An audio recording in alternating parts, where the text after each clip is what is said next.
اللي حصل لي ده حصل لي بسبب حقن التخسيس. المعلومة اللي مش هتتقلك في عيادات كتيرة جدا. الكلام ده ممكن ما يعجبش ناس كتيرة جدا، لان سوق الادوية سوق كبير جدا وسوق شرس ما بيقبلش ابدا اي منافسات او انك توقف كمان التارجت اللي هو محققه لنفسك. ولكن كلنا هنسأل عن توجيهنا ليك في حاجة زي كده او سكوتنا عنها. اللي حصل لي ده حصل لي بسبب حقن التخسيس. على بعض الاعراض الجانبية. شهر حصل لي كارثه تعبت جدا ادت الى جدا توقف جدا، الجهاز دخلت الهضمي. المستشفى، حصل لي شلل مؤقت في المعدة، ادت الى ان انا مش عارفة اكل، مش عارفة اشرب، والم رهيب. دلوقتي انا هكلمك كصيدلانيه مش كاخصائي تغذيه. اللي بيحصل حاليا في سوق الادويه هو دراج ابيوز يعاقب عليه كل القوانين، واولهم القانون الالهي. ربنا هيحاسبنا جدا على سكوتنا على اللي بيحصل ده.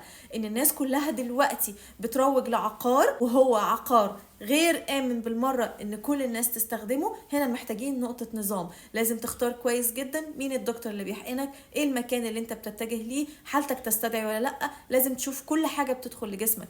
اي دواء بيدخل لجسمك من حقك انك تقولي انا عاوز اشوف ايه ده. لكن اللي بيحصل دلوقتي من ابيوز ده منتهى التهريج، محتاج وقفة كبيرة جدا مننا كلنا. لما يبقى الدواء ترند الموضوع هيبقى خطير جدا. لما تلاقي اللي بيرشح لك الدواء هو مجرد انفلونسر او بلوجر، لازم نعرف ان احنا كده بدأنا ندخل في مرحلة الخطر الحقيقي.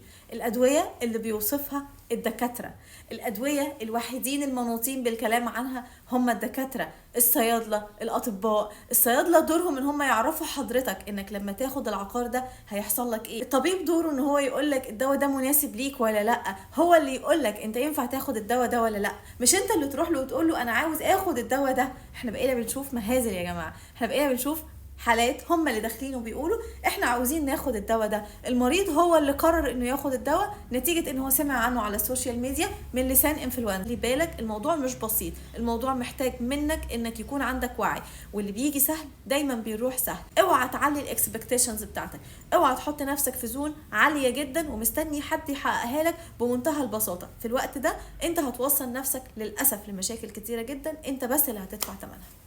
اللهم بلغت.